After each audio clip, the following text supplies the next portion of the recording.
Santuin Postword. Please like, subscribe, and comment, guys.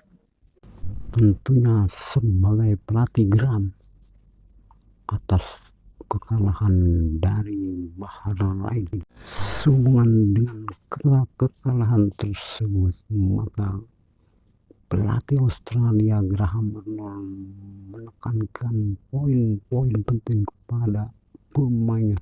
Pertama, dengan kekalahan atas Bahrain di laga kandang pertamanya, tentunya Australia tidak ingin menelan pil kekalahan yang kedua kalinya melawan Indonesia, karena bila Australia kalah yang kedua kali melawan Indonesia, hal ini akan dapat memperburuk posisi klasemen Australia. Kedua, pelatih Australia tersebut berusaha semaksimal mungkin untuk mencari pemain-pemain pelapis yang akan menggantikan pemain-pemain andalan masih cedera dan pemain yang diskorsing dalam satu pertandingan akibat kartu merah. Ketiga, tentunya pelatih Australia tersebut berpikir secara cerdas.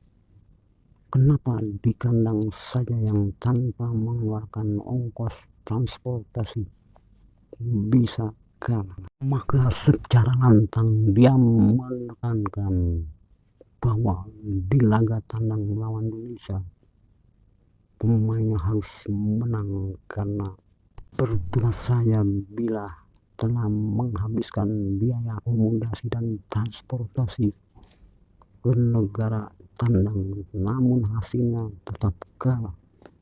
Dengan demikian kita harus menang di laga tandang kedua ini melawan Indonesia. Jika kita tidak menang, tentu saja hal ini sangat membahayakan posisi kita, bahkan kita bisa gagal total untuk lolos ke final Piala Dunia 2026. Berbeda dengan ST dengan penuh ketegasan dan full senyum menyampaikan instruksi poin-poin penting kepada pemainnya, antara lain: pertama, setelah di laga kandang di Arab Saudi kita bermain dengan begitu cantik dan memetik hasil imbang meskipun tanpa kemenangan. Namun hasil imbang di laga tandang tersebut merupakan suatu catatan sejarah penting untuk memperlihatkan jalan timnas Indonesia menempati posisi 4 di grup D. Bila perlu kita akan berada di posisi kedua setelah Jepang.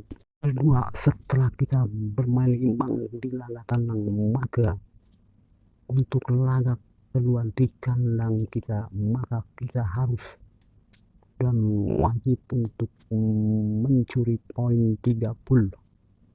Setidaknya kita bisa mencuri 1 poin melawan Australia di kandang sendiri. Yang ketiga, kita harus memanfaatkan dan mencari beberapa keuntungan di balik skenario Australia yang hingga kini pemainnya masih cedera dan ada juga pemain yang terkena kartu merah sehingga diskorsing tidak bisa bermain melawan Indonesia, yaitu Kusini ini.